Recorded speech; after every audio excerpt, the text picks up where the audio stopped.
Again, from Yeah. No. hello everyone. This is the Alchemy of Her, my book, and of course you get to see the first. I know quite a number of people who launched the book and seen and gotten a copy, but it's now available across social media handles on Amazon. You can pick up your e-copy as well. Let me read a bit of the preface to you. Every human being has a trial time, some long, others short. Some in the early stages of life, others in the latter days. While some spend their entire midlife struggling daily. Whatever happens, every human being must go through their trial and triumph at the end of it. Coming out on top is not an outcome you can negotiate. It is an outcome you must fight for. Trials are not meant to overpower you. They are there to test your strength, push your determination to succeed, forge your will to move forward, and strengthen your faith in God. So watch out for the person you're becoming in the middle of those tests. For the person you are will shape the person you will become after. This book is a story of my journey from my teenage years to adulthood. It will give an insight into life from my perspective and to serve as a pointer for you on your path. I have some beautiful pictures in it. If you pick it up, you get to see some of them. Right, so my reading for today will be taken from chapter 7. It's titled Monster Uncles. And I have a picture of me at 70 right beside the chapter. I woke up one bright, sunny January morning to face my daily chores.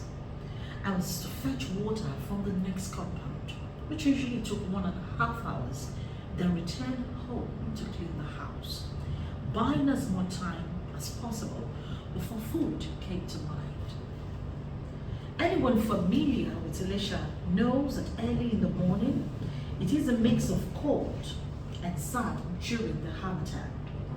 You may want to know if it will be cold or if it will be sunny. Reluctantly that day, I had left the comfort of my bed.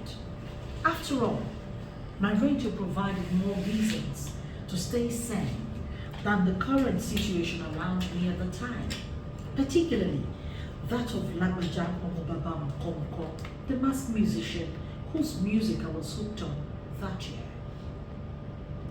When Mom called to say there was no water at all after my siblings had left for school at 7, I knew the time had come for my chores to start. It was meant to be a quick exercise, but upon getting to the next house where I was to fetch water, I needed to go into their apartment to bring the tap key because for some reason the tap had been locked. I entered that morning, greeted the elderly woman of the house.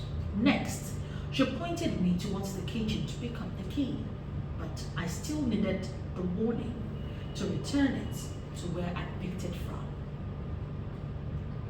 We both left for outside the house where I was to fetch water.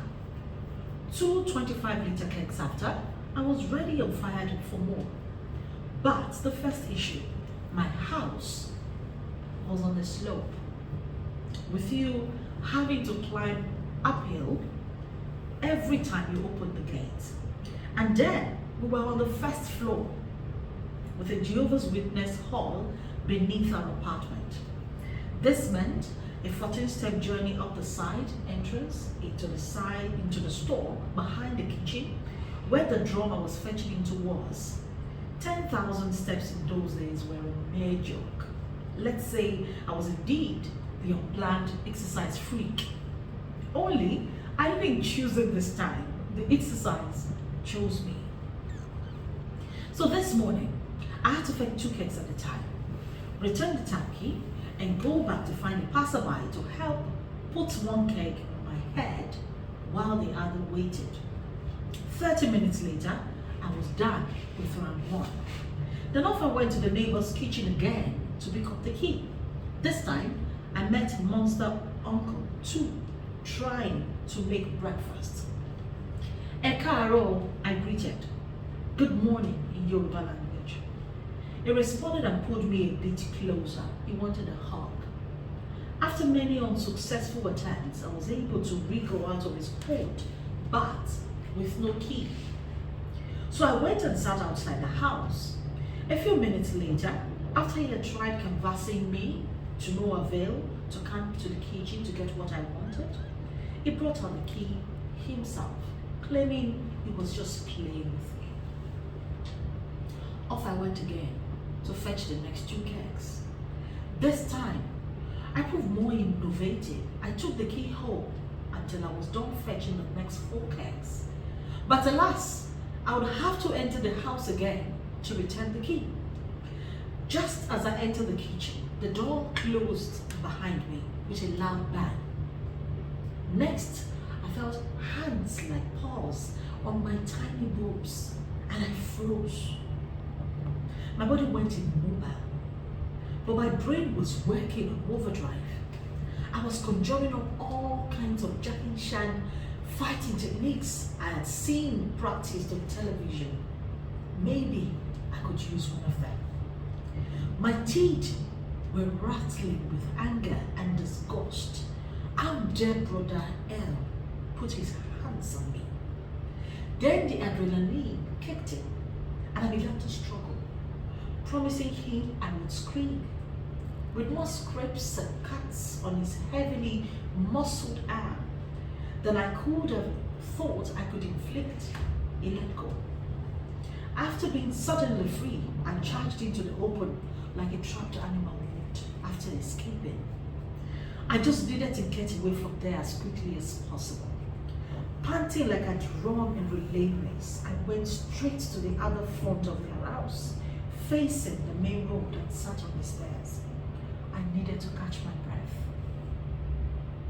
I was thankful I wasn't raped, but disgusted I had been touched. I felt dirty. I was ashamed.